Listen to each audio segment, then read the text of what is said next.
Dancing in the minds of mud racers are visions of mayhem, not sugar plum fairies, as they prepare to grapple an unsettling gully in Lima, Ohio. This possessed surface has surrendered some quick times in the past, but it also seems to lay claim to a victim or two. Today, the key will be to see who wields the quickest escape and fears not this troubled terrain. This is Trucks and Tractor Power, featuring the best in NMRO Mud Racing. Today, it's the four-wheel and off-road Jamboree Spring Nationals from the Allen County Fairgrounds here in Lima, Ohio. Hi, everybody. I'm Gary Lee, and welcome to Trucks and Tractor Power. The action we see here at Lima is beginning to rival places like Bloomsburg and Sedalia, and we always have top caliber cars. In fact, the competition usually generates some very fast runs. We have a stellar field for this spring fling, and here with more on today's competition is Army Armstrong. Gary, with all the action that took place at Lima last year, a major motorsporting feat was overlooked. A new world record on a 180-foot track took place right here. 2.55 seconds by Ron Pence. Pence said that record would not be broken. However, the tribe of horsepower that we have back in the pit area here with us today, they're kind of reading a riot act to Pence. As far as they're concerned, he's going to be like Custer, a little bighorn. They're coming after his scalp. Let's see if they can get it. Okay, we're set to go. There's a look at Dan Brown, who won the cut tire class in this event. The track today is a bit on the dry side, which means sticky, heavy mud. Now, there's a look at the fiberglass Vicky body of Mike Yosha's Hyperactive, and Mike, along with others, will be toting some extra pounds today. As Army Armstrong explains, that will not necessarily hurt in this game. Up until now, there's been a constant in motorsports. That is, the lighter something is, the faster it'll go. That is not necessarily the case in mud racing. We're standing next to the world record holder, Ron Pence's vehicle. He holds a world record with the 2.55. The vehicle has to weigh 2,450 pounds. Ron Pence does not weigh anywhere near 2,450. Matter of fact, we found out he weighs around 2,800 pounds. Why is he heavy? Very, very simple. The weight that he has found to be to his advantage. He puts the weight in the frame. This frame is actually heavier than it needs to be, but that also makes it safer than it needs to be. And if you've seen in the sport, these guys are flipping all the time, so a heavier frame definitely has got to be to your advantage. Also, the weight sets over the rear wheels, and when you transfer the weight to the rear wheels, there's just more physical weight to dig into the track. So, Gary, that's the scoop on the weight break in this particular sport. Yeah, excuse the pun there, Army. Well, over the far lane, it will be the man very, very familiar with Victory Lane, Tom Meents, in the Mud Patrol out of Paxton, Illinois. And he pulls up alongside Mike Yosha in Hyperactive. Both of these drivers trying to get a handle on the track. They're wrecking ordering, if you will. Nobody's been in front of them. They've got to try to figure it out. It looks like it's going to hold some speed and horsepower, and nobody really looked to be in trouble. Yeah, good ride for Tom there. There you saw his time of 2.749 and the Hyperactive at 2.803. Let's look again. Now, the first two out, look how smooth that track is, but the word in the pit area is this is the place to be, not at the end of this draw. Well, Tom Meents lays down a good one, gives him something to shoot for. He's with Army. 274. Advantage or disadvantage to go first? I'd say maybe an advantage today, but we stepped the motor up this year and we're still having a little bit of traction problems. It's going to take us a little time, but I think when it turns around, it's going to really work to our benefit. A lot of people are concerned about the starting line. They said if it goes away, there's no hope for the guys in the back of the field. That's why I asked you about being first. What do you think the track will do? Yeah, I think the track will get worse, but I think there's some good cars back there, yeah. And one of those good cars is driven by this guy right here, Fred Wilhite. He's coming up when we come back. Stay with us.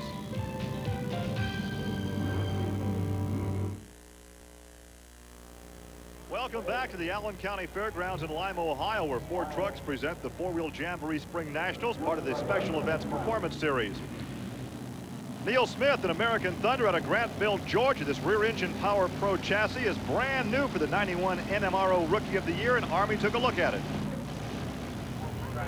Here we are with Neil Smith's American Thunder. I want to show you some similarities here to drag racing. Keith Black Chrysler Hemi engine, 1471 supercharger, and Enderley injector. That is the part that makes it go. Now, there's another interesting part located on the very back of this vehicle. That's the part that makes it whoa.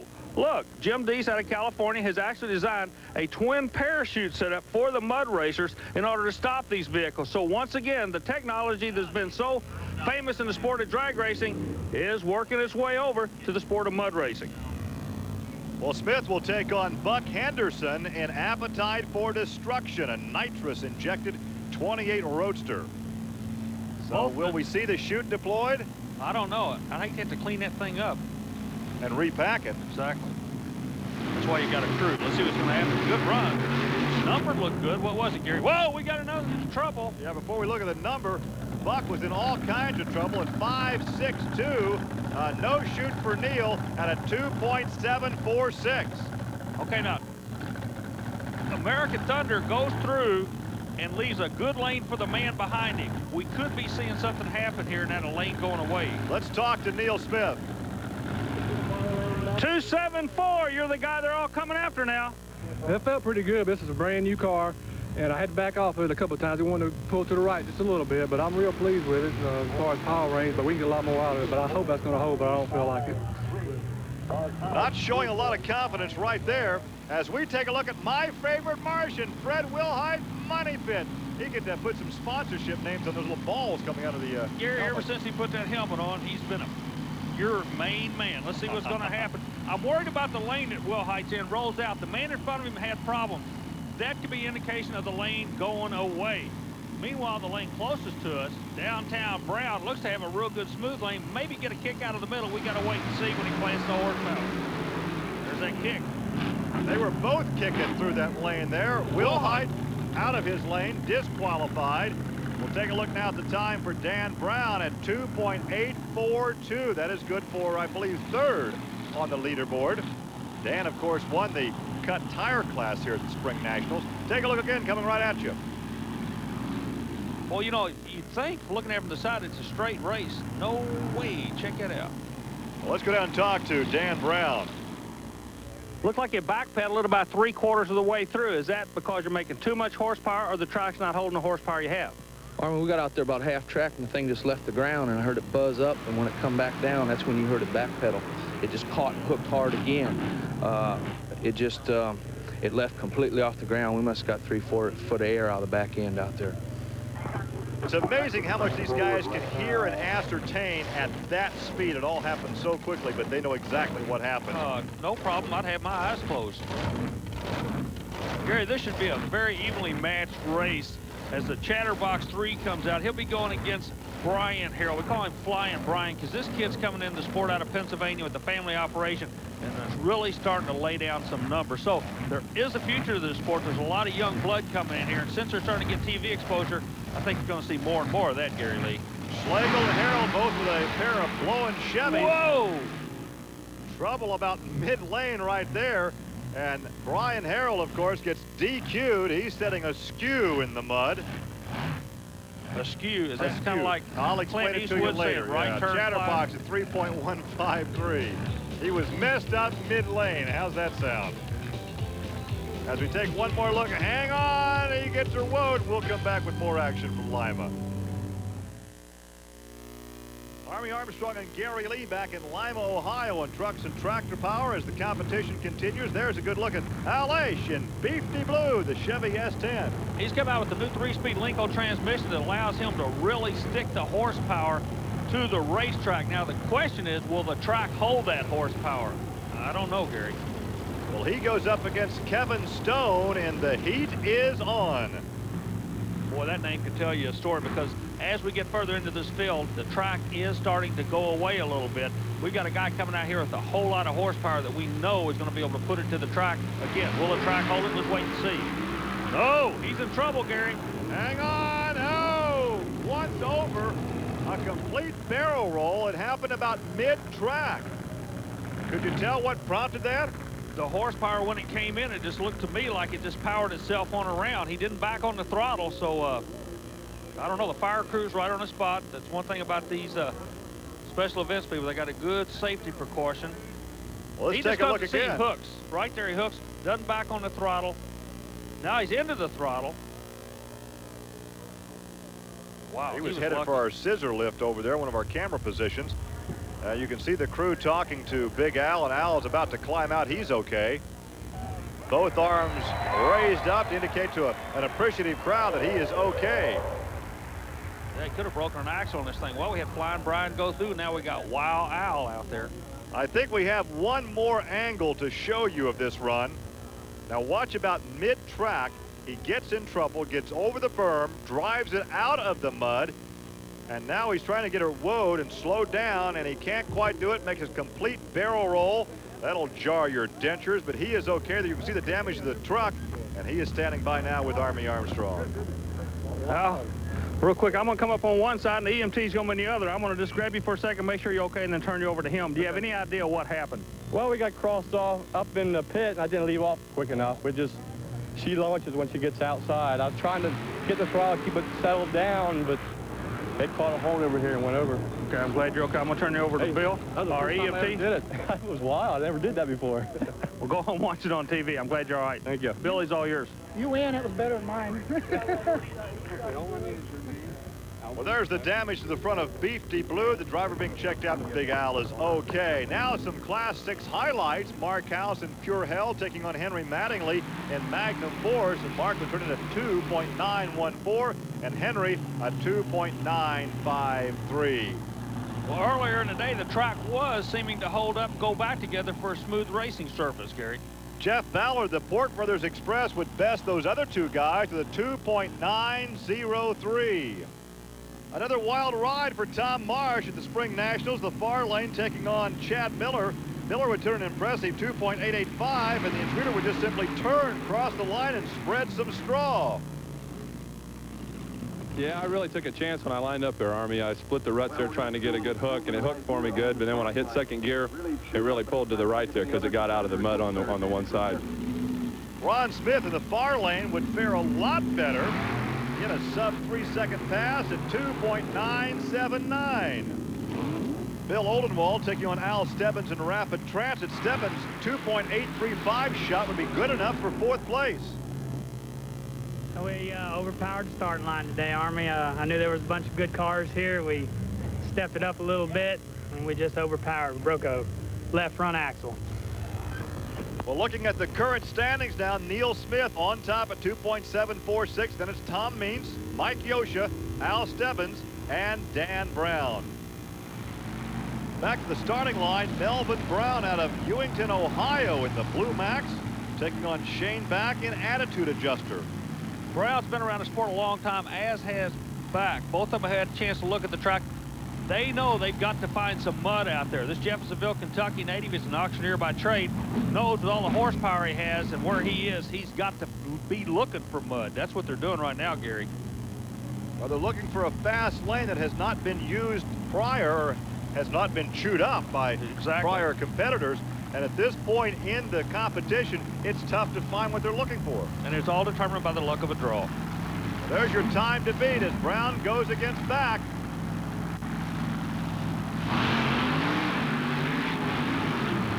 Oh, rough ride for both. Hang on there. Oh, he's over. Upside down. A complete barrel roll, side to side. Boy, you opened the show talking about these guys thinking about sugar plum fairies. These guys need to hold hand in hand and line dance in a minefield today. This track is possessed almost. Look at they're these really guys. getting in trouble when they turn them sideways, either in the lane or in the shutdown lane. How many times over the years have we seen exactly this happen? These guys run low air pressure for a good bite at the start, but when they get sideways, the sidewall collapses, the tire tucks, and they roll on over. Here's Shane with Army. Another day at the office here. You okay? Yeah, I'm fine. Just got a little swirly out there, and I'm trying to go for that record. You know how it is. What about the starting line? They worked the starting line, softened it up a little bit. Did you get a good bite on the starting line? Yeah, I feel like we had a good bite on the start line. The car seemed to work pretty well. I noticed when I pulled up the line, I had a little bit of a fuel leak, but we went right on for it. I'm glad to see you're okay. Appreciate it. Thank you. Well, as Shane walks back to his disabled car, they'll remove that from the shutdown area. And we can tell you what a hospitable crowd we have here in Lima, Ohio at the Allen County Fairgrounds. We can also take a moment to tell you about the Special Events Performance Series. Pick up the latest in aftermarket parts and accessories with a visit to the manufacturer's Midway. There's also a show and shine competition with prizes in more than 28 categories. call or write the Special Events Promotion Company to find out how you can be a part of these events or when one is coming to your area. Well, now back to the starting line where Tom Martin in the Mud Patrol is set to do battle with Rodney Covington in the Mud Rat. So the Mud Patrol against the Mud Rat. And the starting line seems to be the big question. These big scooper tires make so much horsepower. As Martin, who I can say has lost about 50 pounds of weight, he's on a diet program trying to get lighter for his car, goes up against Rodney out of Maryland in the Mud Rat. Both guys are still trying to figure out where to put the horsepower. Right underneath that mud you see them sitting in, it's hard as a rock. It's like a brick. Now, this is a pulling track, basically, so it's very packed down. And you want a pulling track to be hard. You don't want a mud track. But now when they get into the pit, they're okay. But the initial start, see, good race. Whoa! Once again, Covington in trouble. Oh, my. He rolled it side for side 2.5 times. That is the nastiest one we've seen, and we're looking for some movement in the cockpit. Of course, the driver encased in that roll cage. Safety crew's on the way. They're going to be there in just a second, Gary. There's the 2.723. That's the quick run for the day, but our concern right now is for Covington. Watch again the right lane in the shutdown area. See, he's broncoing right now. Then he comes out, hooks, high sides, but what hurt him right here is he's into the throttle trying to get the thing going, see? That car almost completely disintegrated. Had it not been built to spec, that man would have been hurt. Well, the roll cage stays together. Army, let's go down trackside. Gary, I tell you what, Lima has some unique situations, but I have never in my life seen a safety crew work this quick. We've been talking about them all day long. Kind of a unique situation. We told you how important this world record was. These guys literally are putting them on kill. The driver is conscious. He's talking back to the safety crew.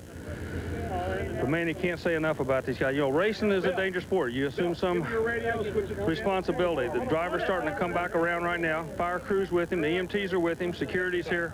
Everybody's doing exactly what they're supposed to do. As a matter of fact, behind the driver, you notice record crew's here. The fire crew is hosing down a little bit of fuel spill. The safety cage held up on the car. The only thing I saw that was kind of spooky is they're cutting his helmet off right now. And his neck guard was his right hand did get outside the roll cage. And you notice his right hand's up a little bit. I don't believe it's broken, but they are taking a little bit of time with it. Much anticipation right now from the grandstand, waiting on a word from the PA announcer as we take another look at what happened in the shutdown area to Rodney Covington. He actually goes over 2.5 times. Now right here takes a hard bounce on top of the side of the cage and comes to rest on the right side. He was knocked out. You can see him hosing down the car, trying to neutralize any spilled alcohol. So we'll take this break and come back to Lima, Ohio. Well, they've taken Rodney Covington to the hospital for observation. He appears to be okay, but right now here's Army with our new leader. Well, Tom, you know, it's kind of weird. Everybody's complaining about the track and everything, and you come out towards the end of the field and cut the good number. What did you see nobody else is seeing?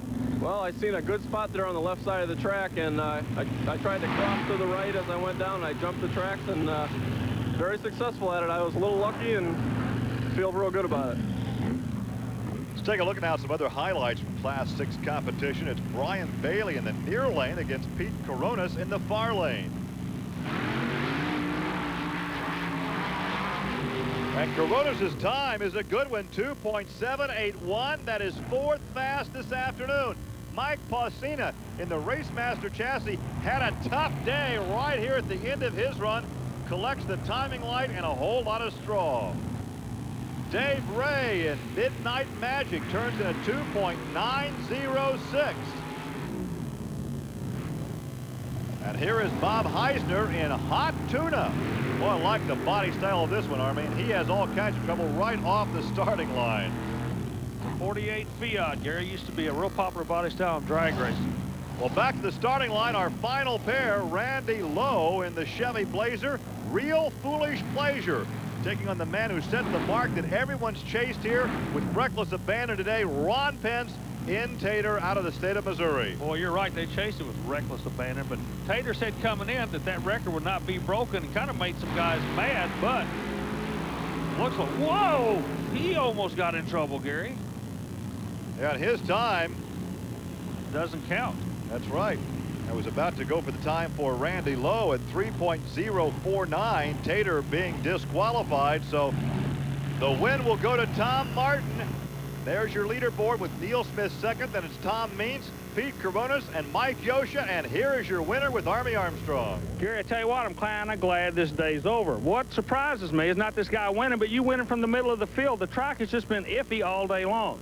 Yeah, the car really performed well. You know, I got to thank Van Sennis for giving me the horsepower, and thank my new fiancée, Laura. This is our honeymoon money, Laura, so here it comes. So on a day of devastation, our congratulations to Tom Martin and our best wishes to Rodney Covington, who we understand will be okay. Well, that wraps it up for Army Armstrong. I'm Gary Lee. We'll see you next week on Trucks and Tractor Power. Now here's news and exciting video release from Diamond P Sports. Bring the excitement of mud monster truck racing into your living room with Diamond P's newest horsepower hit. Trust me, you're in there with this third strike. Shake, battle, and roll 3. It's all new and all you've come to expect, from the outrageous mishaps of the monster truck racing to the raucous rampage through the mud bogs. Shake, battle, and roll 3 is a must for any and every monster truck fan in the house. Over 60 minutes of jarring and pounding, mud and mayhem, and accelerated aerobatics you don't want to miss. To get your copy of Shake, Battle, and Roll 3, call 1-800-438-8585 or send $19.95 check or money order plus $4 shipping and handling to the address shown on your screen, or charge it on your MasterCard, Visa, or Discovery card. Call 1-800-438-8585 for Shake, Battle, and Roll 3.